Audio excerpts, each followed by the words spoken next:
हम पढ़ चुके हैं।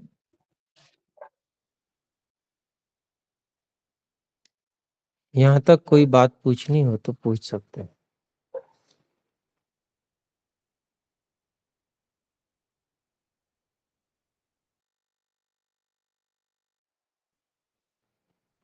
जी, तो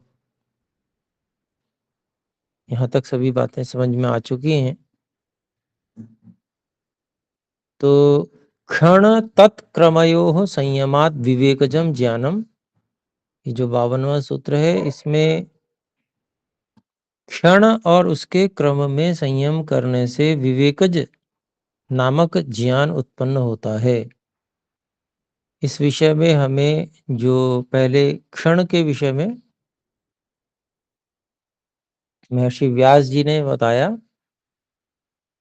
कि एक परमाणु सूक्ष्म जो है वो पलटकर अगले स्थान पर जितने समय पहुंचता है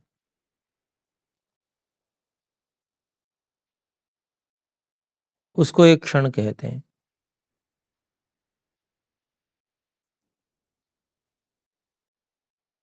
और वो जितना समय है वो समय एक एक करके उतना समय बीतता जाए, उसी को उसका क्रम कहेंगे, क्षणों का क्रम कहेंगे। और ये लगता ऐसा है कि जैसे इकट्ठा हो गया,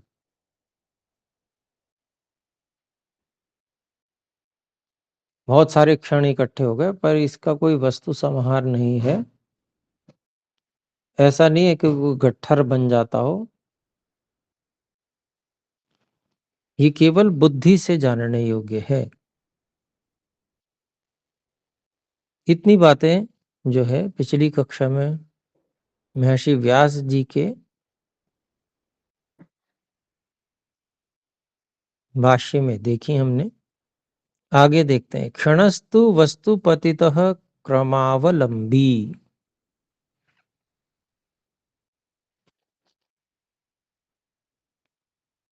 क्षण जो है वस्तु पतितः है, तो वास्तविक वो सत्ता है, समय बीतता है, समय तो गुजर रहा है, लेकिन उसकी वो हमेशा समय जो है किसी न किसी की अपेक्षा से होता है, जन्म की अपेक्षा से होगा इत्यादि। तो समय है तो वास्तविक वस्तुपतितः क्रमावलंबी, और क्रम का आश्रय भी है वो समय। जैसे मील के पत्थर होते हैं, क्रम से होते हैं। 1 किलोमीटर पूरा हो गया, फिर 2 किलोमीटर, ये क्रम है। ऐसी क्षणों का भी एक क्रम है। पहला क्षण बीत चुका, दूसरा क्षण, तीसरा क्षण आने वाला है, इत्यादि। इस तरह से क्रम है।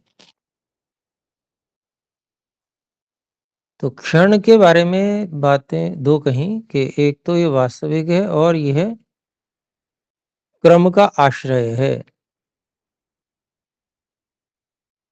आगे कहते हैं क्रमश्च क्षण आनंतर्यात्मा।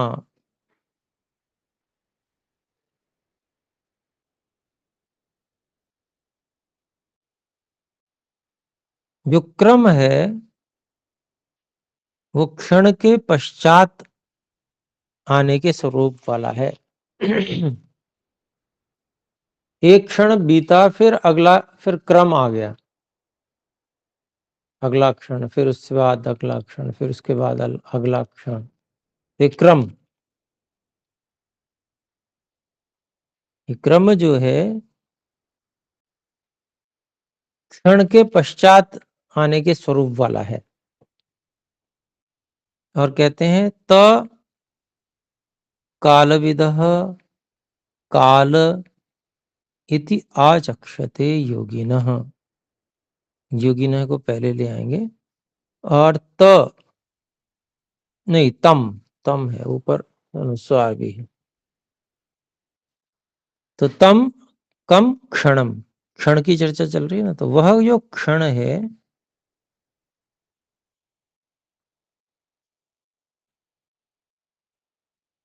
काल विदः, उस क्षण को, काल को जानने वाले योगिनः, योगी लोग, काल इति आचक्षते, इसको काल कहते हैं। क्षण और उसके क्रम को, काल को जानने वाले योगी लोग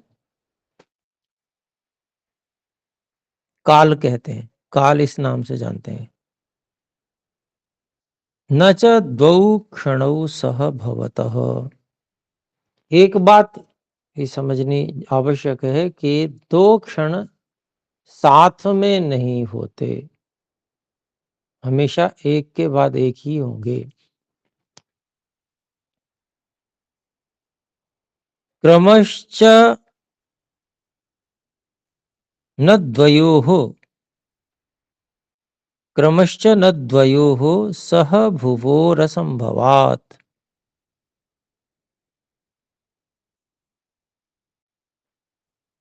उसी बात को दूसरे शब्दों में कह रहे हैं।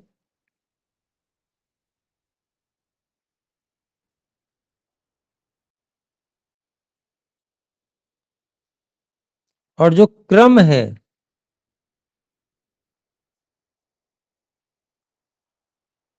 क्रम भी कभी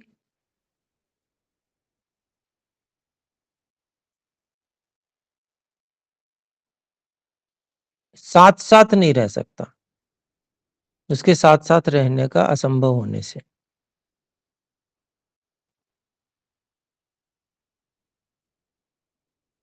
जैसे क्षण है वो साथ साथ नहीं होते, ऐसे ही जो क्रम है वो भी साथ साथ नहीं होता।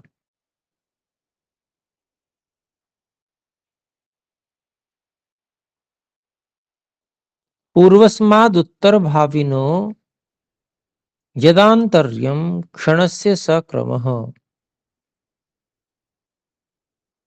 पूर्वस्मात् उत्तर भाविनो क्षणस्य यद आनंतर्यम स क्रमः,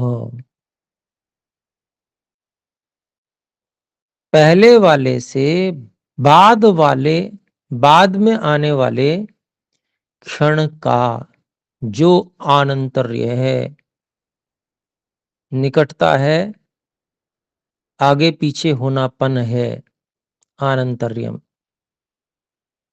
वह उसी को क्रम कहते हैं। तस्माद् वर्तमान एव एकः क्षणो न पूर्वोत्तर क्षणाः सन्ति इति, तो कहते भाई इसलिए वर्तमान एव एकः क्षण, वर्तमान में तो एक ही क्षण है,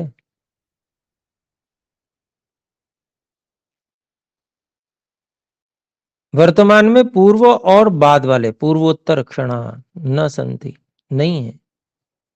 वर्तमान में न तो पूर्व वाला क्षण है न उत्तर वाला क्षण है, वर्तमान में तो वर्तमान वाला क्षण है बस। तस्मात् वर्तमान एव एकः क्षणः न पूर्व उत्तर क्षणाः सन्ति इति, वर्तमान में पूर्व और उत्तर क्षण नहीं है। तस्मात् न अस्ति तत्समाहारः, क्योंकि वो साथ में ही नहीं है तो इसलिए उनका गट्ठर भी नहीं बन सकता, उनका समाहार नहीं बन सकता। लेकिन बुद्धि से तो हम 1 घंटा 2 घंटा ये सब कहते ही है, तो वो बुद्धि से, बुद्धिजन्य समाहार है, वास्तव में नहीं हो सकता। आगे कहते हैं ये तो भूत भाविनः क्षणास्ते परिणामान्विता व्याख्येयः, व्याख्येयाः, ये तु भूत भाविनः क्षणाः ते परिणाम अन्विताः व्याख्येयाः। फिर कहते हैं जो तो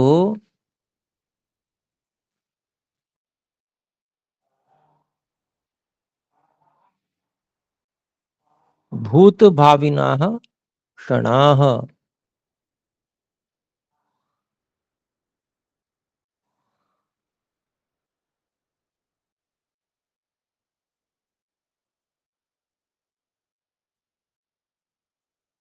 एक तो भूतकालीन क्षण है और जो भविष्यकालीन क्षण है, वे क्षण, ये तो भूत भाविनः क्षण।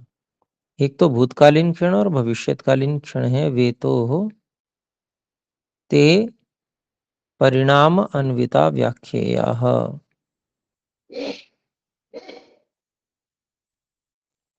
परिणाम से युक्त व्याख्या करने के योग्य हैं।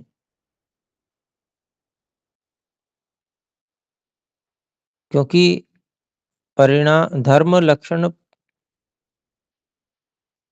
जो परिणाम थे, जिनकी बात पहले आई थी, तो उन परिणामों की बात यहाँ कर रहे हैं, उन क्षणों के विषय में।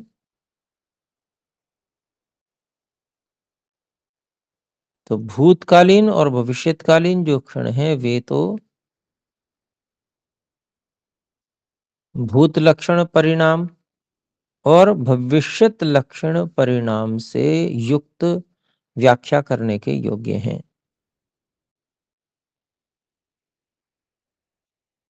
तस्मात् नास्ति तत्समाहारः, इसलिए उनका कोई भी समाहार नहीं हो सकता, समूह नहीं बन सकता। ये तो भूत भाविन, अच्छा ये तो हो गया था, फिर से मैं वही पढ़ने लगा। चलिए, तेन एकेन क्षणेन कृत्स्नो लोकः परिणामम् अनुभवन्ति, यानी परिणामम् अनुभवति। तेन एकेन क्षणेन, उस एक क्षण के द्वारा ही कृत्स्नः लोक, संपूर्ण जगत परिणामम अनुभवति, परिणाम का अनुभव करता है। क्योंकि परिवर्तन तो सब चीजों में हो रहा है। जो परिवर्तन इस क्षण में हुआ, उस इस क्षण वाले क्या परिवर्तनों के क्या स्वरूप आया इस क्षण में, उस उसको परिणाम कहेंगे। जो परिवर्तन आ चुका इस क्षण में, वर्तमान वाले में, तो सारा का सारा संसार उस एक क्षण के द्वारा ही परिणाम को अनुभव करता है। तत् क्षणोपारूढ़ाः खल्वमी सर्वे धर्माः, उस वर्तमान क्षण पर उपारूढ़ निश्चय से वे सभी पदार्थ हैं। वर्तमान क्षण पे में है वो सब, जितने भी हैं अभी, दृश्य अदृश्य इत्यादि जितने भी पदार्थ हैं। तयोः क्षण तत्क्रमयोः संयमात्, अभी क्या है, सभी जो वस्तुएं हैं उनका संबंध क्षणों से बनाया जाएगा। इस क्षण में वो कैसी है, पिछले क्षण में वो कैसी थी, अगले क्षण में वो कैसी हो जाएगी।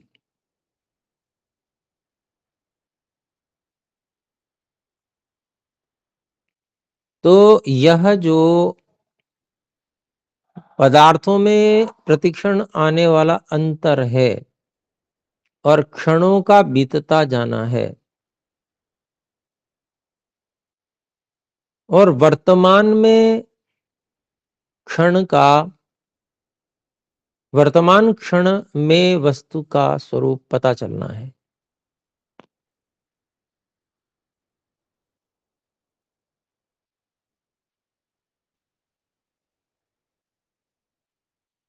उसमें संयम किया जाता है। क्योंकि केवल काल में संयम करना तो क्या बनेगा? काल का संबंध किसी से जोड़कर फिर उसके साथ क्षणों के जो और उसके क्रम में संयम किया जाएगा। तो तयोः क्षण तत्क्रमयोः, उन क्षण और उसके क्रमों में संयम करने से तयोः साक्षात करणम, उन क्षण और उसके क्रमों का साक्षात करना होता है। ततश्च विवेकजम ज्ञानम प्रादुर्भवति, और उससे विवेकज अर्थात जो नाम का ज्ञान है वह उत्पन्न होता है।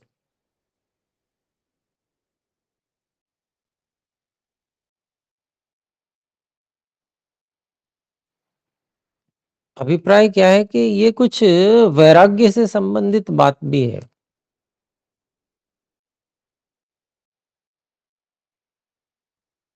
वस्तु जो है, संसार में जो वस्तु हैं, जिसके प्रति सामान्य व्यक्ति बहुत आकर्षित रहता है, वो खाने पीने की चीज हो, चाहे मतलब रूप रस गंध स्पर्श शब्द, कोई भी विषय हो,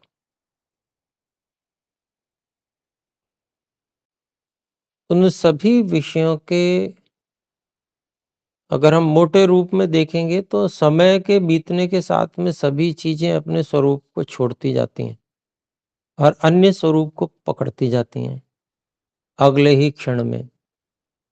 तो जिसको इन क्षणों के क्रम और उनके वस्तुओं के परिणामों के विषय में ठीक ठीक बोध हो जाता है, उसको संसार में आसक्ति नहीं रहती है, अनित्यता का बोध हो जाता है।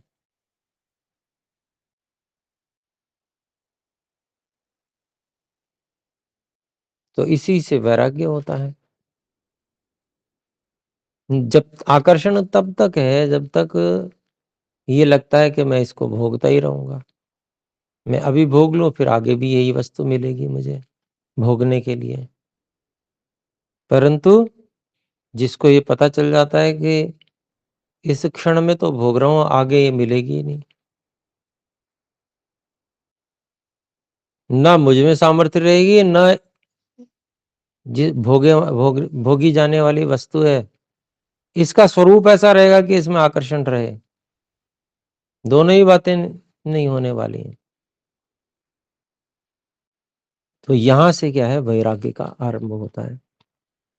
ये जो ज्ञान है ये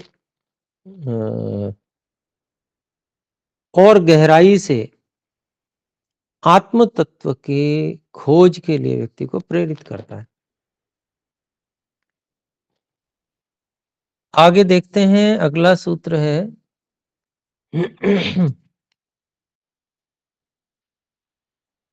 अब पहले तो बताया कि विवेकज ज्ञान उत्पन्न होता है। विवेकज ज्ञान उत्पन्न होके होता क्या है, विवेकज ज्ञान है क्या चीज, उसको बता रहे हैं।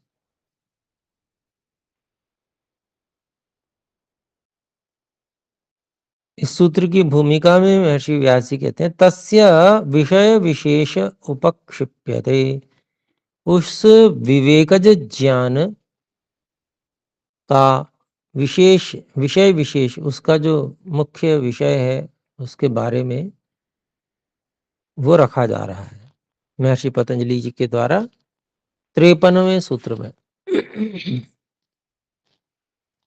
जाति लक्षण देशैरण्यतानवच्छेदात् तुल्ययोस्ततः प्रतिपत्ति।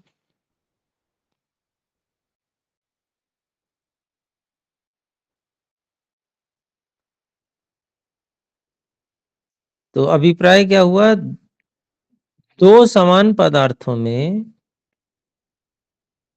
जाति लक्षण, जाति मतलब उन वस्तुओं की जाति है जो, फिर लक्षण अर्थात उनका जो आकार प्रकार इत्यादि है, उनमें जो लक्षण है। देश कौन से स्थान पर वो हैं। देशैः, तो इन सब चीजों के माध्यम से, इनके द्वारा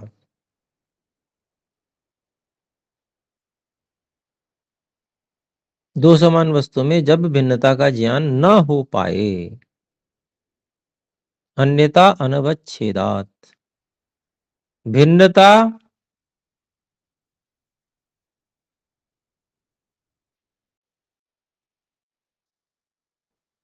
समझ में ना आए। कल्पना करें, दो आंवले हैं, दो आंवले रखे सामने एक व्यक्ति ने, और उसने कहा ये वाला पहला है, ये वाला दूसरा है। अब उसके बाद उसने जो है आंवले ढके और उसने उनका स्थान वगैरह खूब इधर उधर कर दिया। अब बताओ पहला वाला कौन सा है, दूसरा वाला कौन सा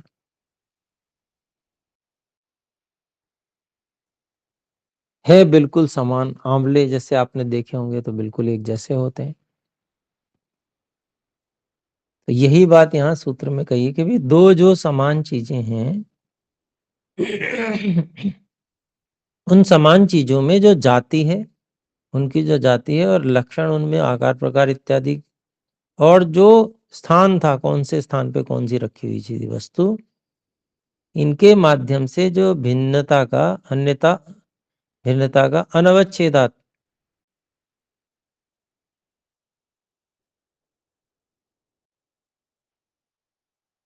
निश्चय नहीं हो पाए।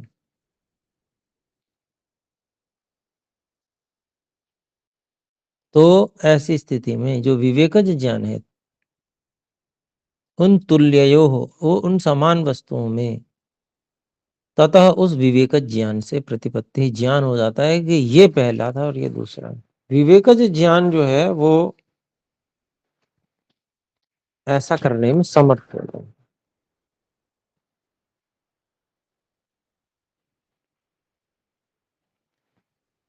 तो ये थोड़ा सा है तो विचित्र बात, लेकिन व्यक्ति जान सकता है उसको संयम के द्वारा। आइए व्यास भाष्य देखते हैं। तुल्ययोर देश लक्षण सारूप्ये जाति भेदो अन्यता हेतु। तुल्यो समान, देश लक्षण सारूप्य, समान देश में रखी हुई वस्तु, एक ही स्थान पे दो आंवले रखे हुए, लक्षण आकार प्रकार भी उनमें एक ही है, सारूप्य उनमें समानता होने पर,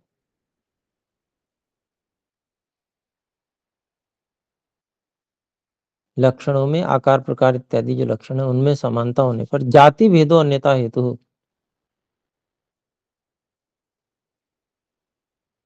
जाति का जो भेद है वह उसमें से उनकी उनकी पहचान, भिन्नता के पहचानने का कारण हो सकता है।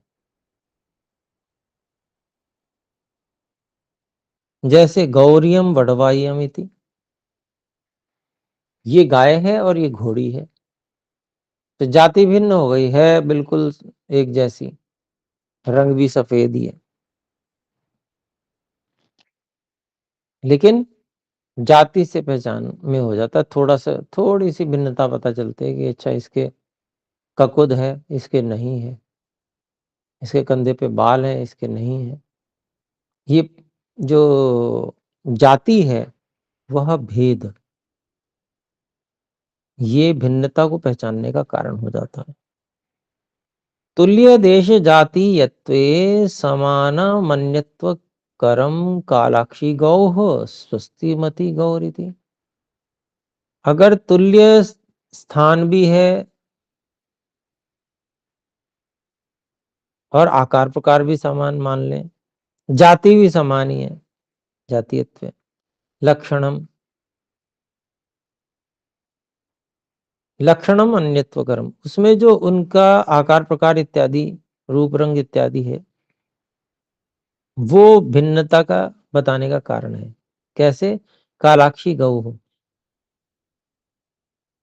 काली आंखों वाली गाय है, स्वस्तिमती गौ, ये स्वस्ति वाली गाय है, इसके स्वस्ति बना हुआ है।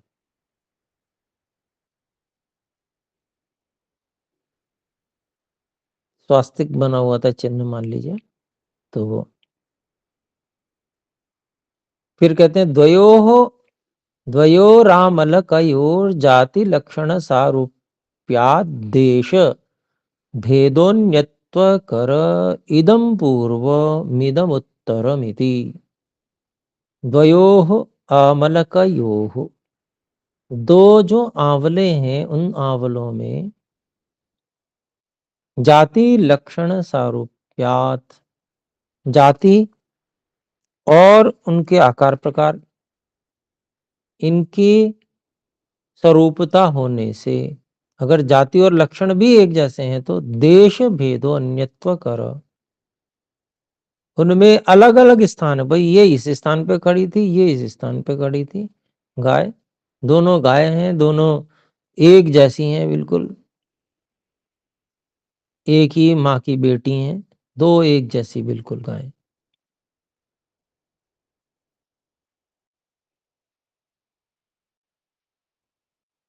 तो लेकिन देश अलग अलग है, स्थान अलग अलग है खड़े होने का, इस कारण से वो देश का भेद जो है, स्थान का भेद, वो उनमें भिन्नता पहचानने का कारण बन जाता है कि यह इदम पूर्वम इदम उत्तरम इति, ये पहले वो खड़ी हुई है, ये बाद में खड़ी हुई है, ये इस इन दोनों में अलग भिन्नता है। ये पहले देश में खड़ी है, ये दूसरे देश में खड़ी, स्थान में, देश मतलब स्थान।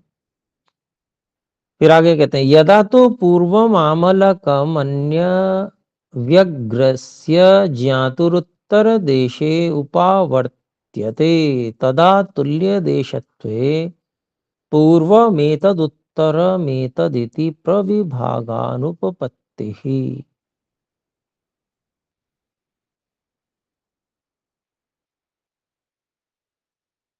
हाँ, आंवले की चर्चा चल रही थी, मैंने गाय का उदाहरण ले लिया, लेकिन हाँ आंवले का ही लेंगे कि अगर बिल्कुल समान आंवले दो रखे हुए हैं, उनका लक्षण भी बिल्कुल एक जैसा है और जाति तो है ही एक जैसी, तो उसमें ये पहले रखा हुआ है, ये बाद में रखा हुआ है।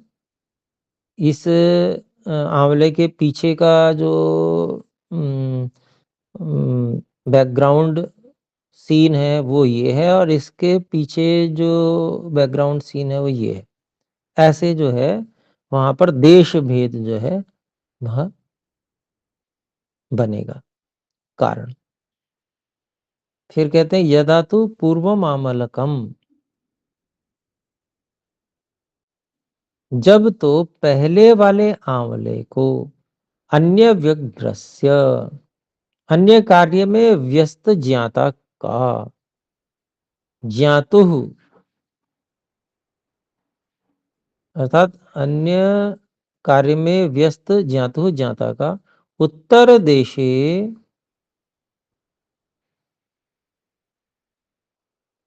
उपावर्त्यते,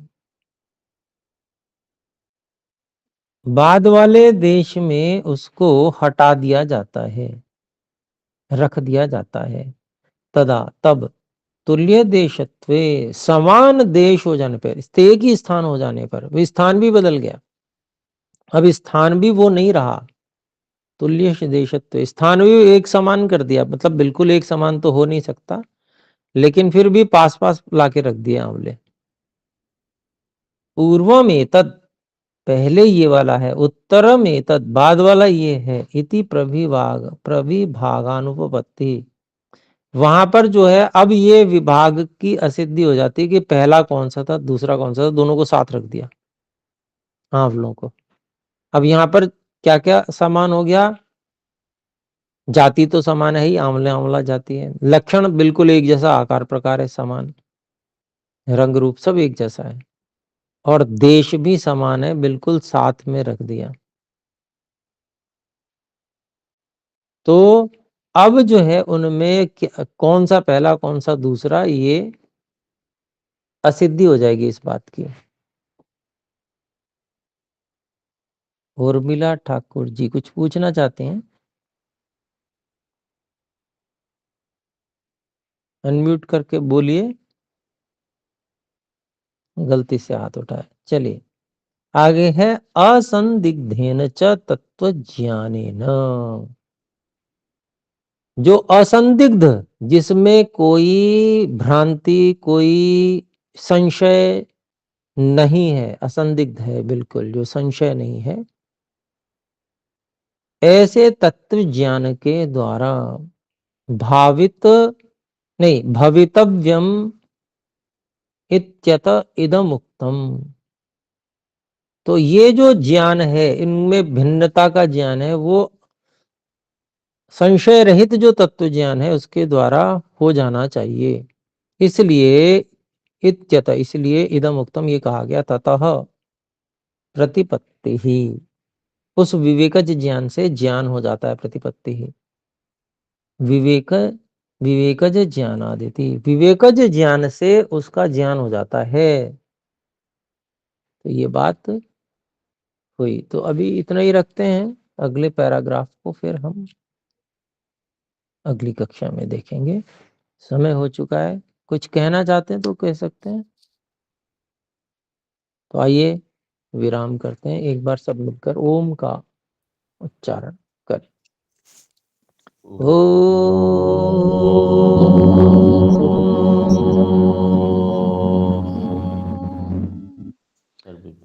सर्वेभ्यो नमः, सभी को सादर नमस्ते जी।